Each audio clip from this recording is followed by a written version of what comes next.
Hey guys, welcome back to the channel. Glad to have you here on another ride along with the mighty Gator Unleashed. And the lighting is not working. Here we go. Um, I got one of these little, talking about my little Ruger LCP 380 here today. I had bought this little belt clip and put on this, and I left it on it for, I guess, over a year. And mostly I left it on there just because I bought it and I wanted it to work. I wanted to use it because I'm stubborn and I didn't want to have wasted my money. Um, For me, this belt clip wasn't a good thing. It just simply wasn't a good thing. It sticks out. You can see it sticks out somewhat. It's made for the right side of the pistol to where you can slip it down inside your pants and carry it inside the waistband and just have it clip there. And there's nothing wrong with that. If this, it didn't work for me. You guys know I'm always talking about you have to do what works for you. So I'm not really knocking the belt clip in general. It mounts right here at the end of my thumb is where it fastens there. You knock that little pin out, and then you replace that pin with a threaded pin, and the little screw holds the belt clip right there. It worked great. It installed easily. It was very firm and finish was fantastic. It was sturdy. There was no issue with it whatsoever other than it was just annoying having the clip on there for me. This pistol is so small and so light with 7 rounds in it that it's just much easier to carry it in your pocket. Now that's my opinion. That's for me. You may love the belt clip. My brother's got a belt clip and he likes it. That's actually why I got one. Um, and if you wear jogging pants and things a lot, maybe that's the way to go. But I always wear Levi's. I always wear a belt. So a holster is no problem for me. And a bigger gun. I've been carrying my Glock 48 a lot lately. I've really, really, really fallen in love with my Glock 48 in just the past few months. I bought that gun used. The guy that traded it in supposedly hadn't shot it or had shot it very little, and it didn't look like it had been shot at all. You never know what you're getting, guys. And it may not have been fired, but they had taken it apart. I've done a video on it. Anyhow, I've done a little work to it. They had a piece in backwards at the ejector, or I'm sorry, at the extractor. Um, and the gun was still working, but it never did really feel right. I don't know how to put it into words. I could tell something wasn't. I could tell the firearm wasn't as sweet as my other two Glocks. I flipped that little piece around, and I've been firing this gun. It's just so much better. It's the perfect size for me. If you don't know, the Glock 48 is a single stack Glock 19, basically. And I've got short fingers. I've got weird made hands. My hands are sort of big and thick, but my fingers are short.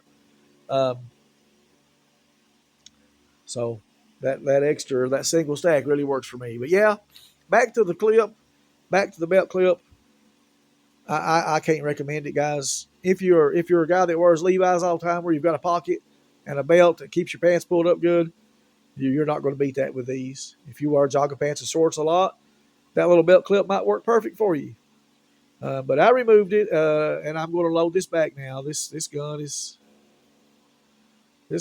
not loaded. I can't chamber it here like this. I can't show you, but I did check it. Anytime you fool with your firearm, always take the magazine out, rack your slide, and make sure that it's not loaded. Make sure it's not loaded. Accidents happen, guys.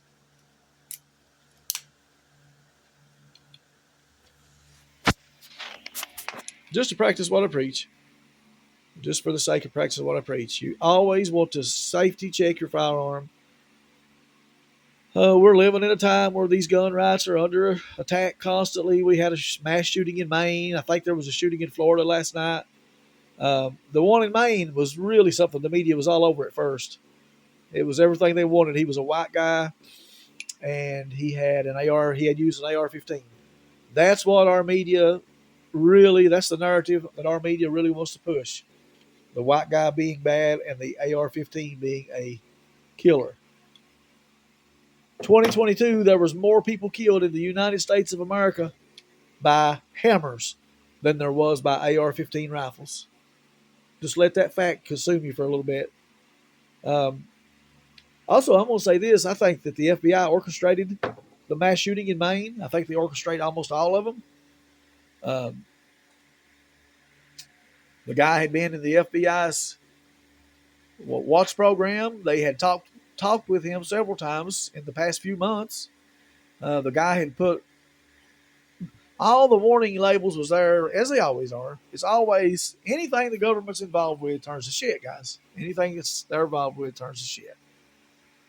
We cannot let them ban our right to bear arms. We just simply cannot do it. It's the most important thing for every single American there is. We must not allow them to take away our right to bear arms. Any right, anything at all, not the slightest thing, can be infringed upon.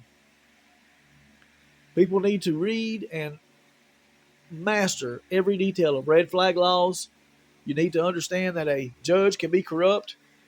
We're watching what a corrupt judge can do to a person's rights right now in the United States of America as they are doing everything they can to ruin Donald Trump, despite having nothing, absolutely zero laws broken or anything done. There's no victim, and what he's being accused of, there's nothing. It's a victimless, it was a victimless, no problem situation other than they're desperate to get that man out of office, and a corrupt judge has loads of power, and red flag laws just gives a judge more power. Anyways, guys, went too far already. I hope you have a great day. Hope you have a great weekend. Pray for Russia. Pray for the dear, great people of Russia and their leaders um, as they are under attack by the evil, corrupt world powers that own the President of the United States and most of Europe, certainly NATO. Why do we need NATO? Can anybody answer that? Do you ever think about it? Why do we need NATO? Have a great day, guys.